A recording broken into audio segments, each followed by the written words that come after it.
Hey, Tom, can we take a call? Absolutely. Hey, Casper, roll in Harry. Hey, Harry, how you doing? I'm doing good, Zinna. How you doing? I'm doing pretty good, brother. Thanks for hanging on. We appreciate that. You got a question for Tom or something you want to say? Well, you're talking about something near and dear to my heart since I'm out plowing the iron. That's what we call it. You're a taxi cab driver? That's correct. Turn down your radio, too, by the way, brother. Oh, it's off. Okay, so you are a taxi cab driver? Yeah, for 10 years. And you want to say what cab company you work for? Well, it's not yellow. Okay, that leaves us 3. Or 2. All right, if you're not part of the co-op, that leaves us 2. Indeed. Okay, indeed. So give us your 2 cents from a guy who's in the trenches there, the taxi cab trenches. Give us your sense of this whole thing. Well, the amount of lease I pay is a lot closer to 7 bills a week. Wow, man. But that said, if you don't pay that every week, you don't drive. If you don't drive, you don't pay your bills, you don't eat. Holy cow. That's hard to imagine that for a 4-door sedan, you're paying $700. I could buy a freaking Ferrari for that. I could buy 2 of them for that. That's crazy, man. Plus these cars are all former police patrol cars. We buy them used from the various sundry law enforcement agencies, and then convert them over to cabs. Wow.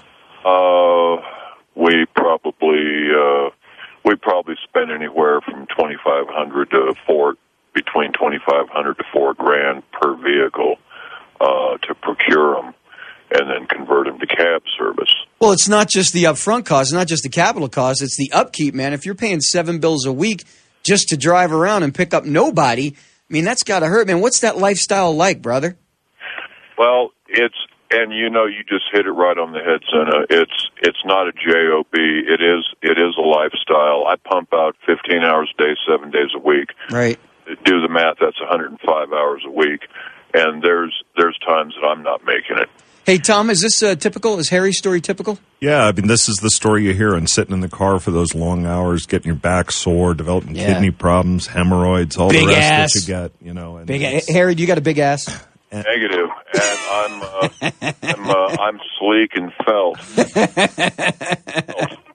Hey, Harry, hang on the line, brother. We got to hit a break, and we'd love to talk to you some more. Okay, man?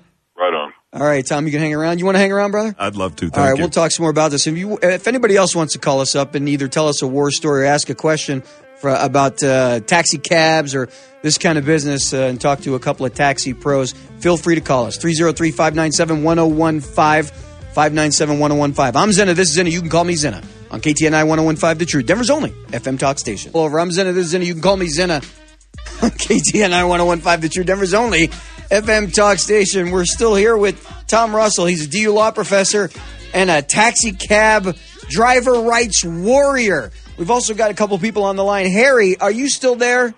Indeed. Harry, give us your last parting shot on this issue, if you can, please, brother.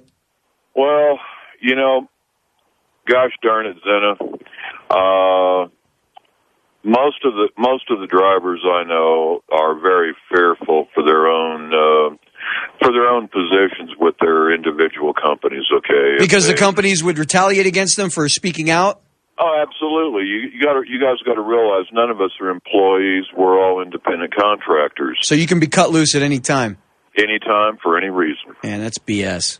Anytime for any reason. Just for speaking out. Just for speaking out. Hey, Tom, can they do that? Can they cut those guys loose just for speaking out? Or they're independent contractors. They've members of our board have been fired. I got a document in my hand here that Yellow Cab asks before you get an airport lease whether or not you have an ownership interest in one of the new companies coming along. And if they do, they say in some cases you may lose your contract with Yellow Cab. So they're policing it, and we are protective of our members. That is unbe-freaking-leavable. Hey, Harry, we're going to let you go, brother. We're going to get some of these other taxi cab guys in, okay?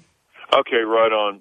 You guys have a good night, and my parting shot would be the Viking rocks. Harry. Thanks, Harry. Thanks for listening to the show, man. Take care, brother. Okay, put Nick in there. Casper, you got Nick on the line? Nick, are you there? Yes, hello. How's it going? Good, brother. How are you? Doing good. I'm a first-time listener and a first-time caller. Thank you, brother. We 1776 in me. We appreciate that very much. You want to weigh in on this taxi cab thing? Yeah, I was just going to quote David D. Rockefeller, and he said that competition is a sin. Yeah, well, it's a Rockefeller, man, you know. Right. Didn't they make all their money by hijacking everybody else's railroad rights? Or that was the Kennedys. Who the hell did that? One of the big families here in the country hijacked everybody's railroad rights or somebody. It was a Rockefeller. Or Rockefellers were bankers. I can't remember. But they all did that same crap way back when in the early 1800s. They were all into that. I hear you. I hear you, man. What did you call that? It was the taxi cab term. It was competition. Yeah, what was that? Destructive competition. Destructive competition. Destructive competition. Okay. Yeah, if ever there was an oxymoron, that's it, right there. Hey, Nick, go ahead, man. Thanks. Hey, go ahead. You got anything else you want to say? Go ahead, quickly. Yeah, I was just because David D. Rockefeller, I could see it's part of a whole globalist takeover, and they're using, just going into the small private sector. They're doing everything they can. They want to tax us on breathing. I could go into it forever, but you could see that. I don't know. I don't know if the taxi cab debacle here in Denver is part of a globalist takeover. I think it trickles down. The control freaks. It just trickles. I mean, yeah, there's not. Probably the true elite aren't doing that, but I mean, it's all part of this. I think this process. Hey, Nick. Toward further bondage. Bondage. We're going to do that show on Monday night. So, okay. Nick, thanks for the call, brother. We appreciate Thank it. You. Bye. Take care, man. Zinna, Tom, I can't endorse the global bondage. takeover or bondage point of views here, but I can tell you this. Our guys are local business people. Sure. They live here in the community. They formed this company. They didn't have to borrow any money. It's all their money. They're putting their money at risk. They're capitalists. And that's certainly worth saying. I mean, in the middle of a recession, they didn't have to borrow. And part of what they're up against is Yellow Cab, which is owned by a French corporation, Veolia. Oh, that's right. I did read that. That's right. So, in this day and time, I mean, it's worth saying that they raised their own money. They're not asking for a government handout. They're not asking for a bailout. They're not asking for, any special help. They just want a shot. They just want a chance to compete. Chance to compete and a chance to fail if that happens. But we don't think that's going to happen. It should be the American way. So